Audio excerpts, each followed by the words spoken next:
Welcome to Utah. The purpose of this video is to provide some basic information for you as an exchange visitor about renting in Utah and where you can find support if you run into housing issues. As an exchange visitor, you are sponsored by a private company that has been approved by the U.S. Department of State. Your sponsor is responsible for your health, safety, and welfare while you are here. You should have the name and contact information of your sponsor and their 24-hour hotline. You have access to your sponsor 24 hours a day, 7 days a week.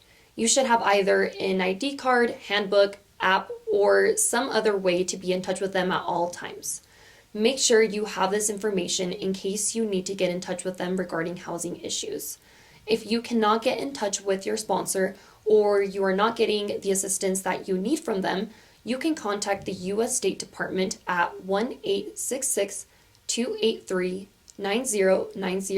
or at jvisas@state.gov. Now we are going to provide you with some basic information on renting in Utah. What is a lease agreement and why is it important? The lease agreement is a contract between you, the tenant, and the landlord. The lease agreement lays out all the rules, the policies, and the guidelines. This will be the governing document for your housing, so be sure to read it thoroughly and ask any questions before you sign it. If you've already signed it, read it anyway to try to avoid any future problems with your housing. If your landlord does not provide you with a written lease, you should request one and try to avoid any future misunderstandings. If you do not have a written lease and a problem occurs with your landlord, problems become very difficult to resolve. What do I do if the apartment is in bad condition when I arrive? If your apartment is in bad condition when you move in, like the toilet is leaking or your furnace is not working right, you can talk to your landlord and request that those issues be fixed. If possible, it is always best to get things in writing to avoid misunderstandings. Try to communicate via text or email. If the landlord does not communicate with you or does not want to fix the issue, reach out to your sponsor. As we have mentioned, your sponsor is responsible for your health, safety, and welfare while you are here. Please contact them on their 24-hour hotline. If I arrive and more people are in the apartment than I thought, or more people keep moving in, what do I do? Read your lease agreement, because that particular issue should be addressed within it. Make sure you have those expectations about how many people will be living with you beforehand.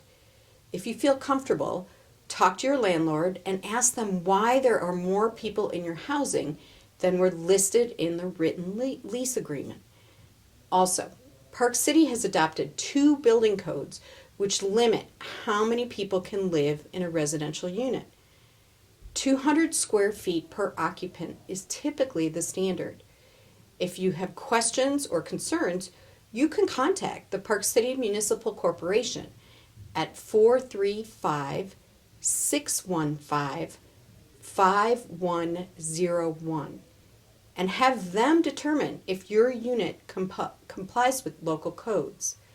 If the code has been violated, you will need to contact your sponsor and let them know what's going on. If I'm having other housing problems throughout my stay, who should I reach out to? If your employer arranged your housing, you should talk to them first. If your sponsor arranged your housing, speak with them. If my sponsor or employer did not arrange my housing, what can I do if I'm having problems with my housing? If your case is eligible and you give us permission to contact your landlord, we will contact your landlord and ask if they are willing to discuss the particular issue using a mediator as a neutral third party. This is a voluntary process and the landlord is not required to participate. Regardless of who arranged your housing, your sponsor should be notified of any unresolved issues as they are responsible for your health, safety, and welfare. What if I decide that I want to change my housing? Where can I go? If your employer does not provide or arrange housing and/or transportation, or if you decline employer-provided housing or transportation, sponsors must actively and immediately assist you with arranging appropriate housing and transportation.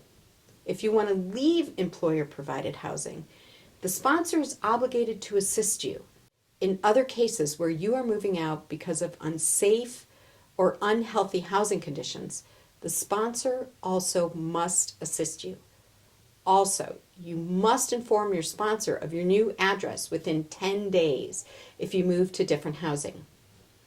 You can also reach out to the Housing Resource Center at Mountainlands Housing Trust. They can assist you in looking for alternative housing. Remember, you did sign a lease, so depending on the type and the terms of the lease you signed and your particular situation, you may owe money on that first lease agreement and may want to obtain legal assistance to address that. What if there is immediate danger to myself or someone else? Call 911 immediately. If it is not an emergency, you may contact a local police on their non-emergency line at 435-615-3600.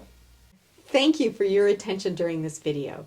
We hope no issues arrive during your stay, but we invite you to revisit this video if you have any housing concerns. Here is a recap of the resources mentioned in this video.